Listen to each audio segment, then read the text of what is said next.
नमस्कारम। मैं संजय पाल शोरान आपका स्वागत करता हूं। इस वीडियो में बात करेंगे दो महत्वपूर्ण बिंदुओं की। पहला है रीट में किन विद्यार्थियों का चयन होगा।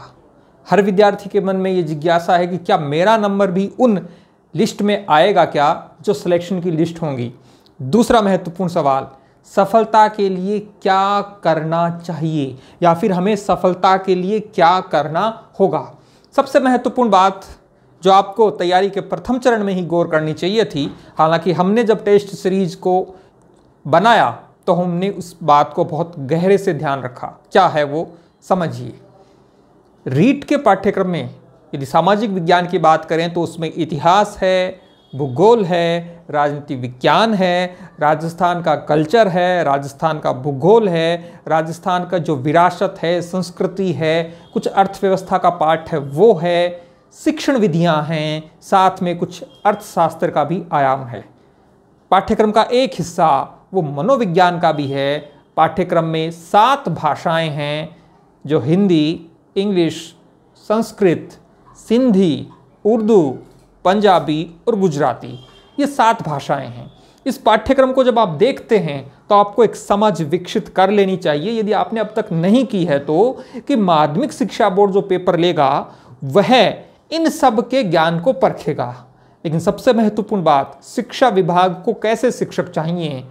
यदि आप पिछले वर्षों के प्रश्न पत्रों का विश्लेषण करेंगे तो इस बात को बहुत गंभीरता से समझ पाएंगे कि पेपर का 70% से अधिक हिस्सा स्मरण पर आधारित होता है। जो सवाल आते हैं वो यादाश्त पर आधारित होते हैं। जैसे हम एग्जाम्पल लेते हैं, मत्स्य जनपद की राजधानी क्या है, सुरसेन जनपद की राजधानी क्या है, या फिर हम बात करें किसी आंदोलन की तिथि के बारे में, मीराबाई के पति कौन थे, या फिर हम बात करें भूगोल के किसी विषय के या किसी क्वेश्चन के बारे में, आप समझ पाएंगे कि उसमें रॉकेट साइंस नहीं है, नहीं उसमें कोई तर्क या विश्लेषण है। किनमें?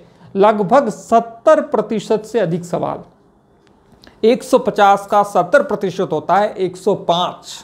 105 से अधिक सवाल सीधे सीधे स्मरण पर आधारित, मेमोरी बेस, यादाश्त पर आधारित होंगे और वे सवाल बहुत महत्वपूर्ण भूमिका निभाते हैं। और दूसरी महत्वपूर्ण बात, 30% से कम हिस्सा जो है वह तर्क, विश्लेषण, चिंतन या आलोचनात्मक प्रकृति पर आधारित सवालों का होने की संभावना है।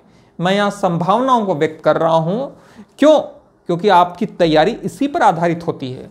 जब हमने जनवरी में टेस्ट सीरीज शुरू की थी यश गुरु ऐप पर, तो हमने इस बात को बहुत गंभीरता से ध्यान रखा था कि हम जो टेस्ट पेपर बनाएं उसमें विद्यार्थियों के स्मरण पर आधारित ज़्यादा से ज़्यादा सवाल कवर हों।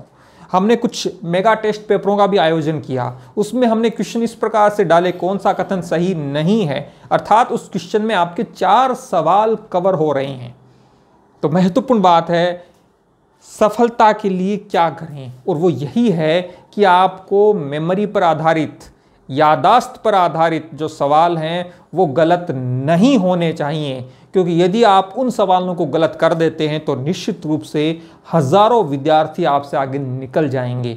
और दूसरी बात, जो सवाल तर्क, चिंतन, विश्लेषण की प्रकृति पर आधारित हों उन सवालों में भी आप पिछड़े नहीं। यदि आप ऐसा करते हैं तो निश्चित रूप से आपका स्कोर जो है वो 115-120 के आसपास रह सकता है।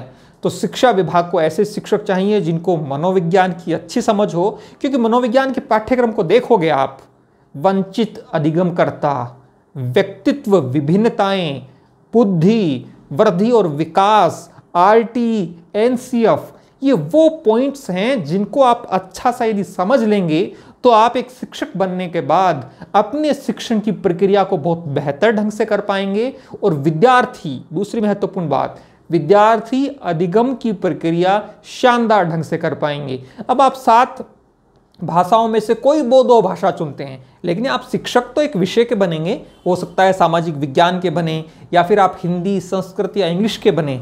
जबकि जो विज्ञान और गणित के शिक्षक बनने वाले हैं उनके तो भाषा कोई आगे चलकर उपयोग में आने वाली नहीं है, लेकिन एक समझ हो भाषा को लेकर जिससे आप उस वैविध्य परिवेश से आने वाले विद्यार्थियों को बेहतर ढंग से शिक्षण करवा पाएं, उनको अच्छे से अधिगम की प्रक्रिया के साथ जोड़ पाएं, समायोजन कर पाएं, अभिप्रेरित कर पाएं। ये सारे वो टॉपिक हैं जो मनोविज्ञान में हैं।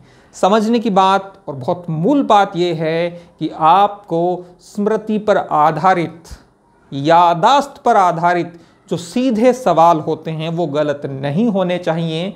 और हमने इसकी बहुत भरसक कोशिश की है कि माध्यमिक शिक्षा बोर्ड की पुस्तकों को आधार बनाया और उन आधार बनाकर हमने टेस्ट पेपरों का आयोजन किया।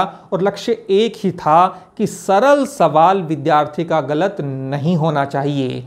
और आपको भी यही करना है। मूलभूत किताबों से आपने यदि अध्ययन किया है तो निश्चित रूप से जिस दिन परीक्षा होगी उस दिन आपका स्कोर सामाजिक विज्ञान में, मनोविज्ञान में बहुत अच्छा रहने वाला है। इसलिए आपको सफलता के लिए क्या करना है, मूलभूत किताबों को बहुत अच्छे से तैयार करना है। और मूलभूत किताबें कौन सी हैं? माध्यमिक शिक्षा बोर्ड की कक्षा 6 से लेकर कक्षा 12 तक की पुस्तकें, मनोविज्ञान की RBSC और NCERT की पुस्तकें, हिंदी के लिए हिंदी व्याकरण और रचना प्रबोध की पुस्तकें, और संस्कृत और बाकी विषयों के लिए भी जो माध्यमिक शिक्षा बोर्ड के सत्र 2019-20 में चलती थी वो सभी किताबें बहुत महत्वपूर्ण हो जाती हैं। उनको इस प्रकार से तैयार कीजिए कि मेमोरी पर बेस्ड एक भी सवाल आपका गलत नहीं हो। और यदि आप ऐसा कर लेंगे तो आप देखेंगे कि निश्चित रूप से आपका नाम सिलेक्शन की लिस्ट में होगा। वीडियो कैसा लगा कमेंट करके ज़रूर बताएं। धन्यवाद।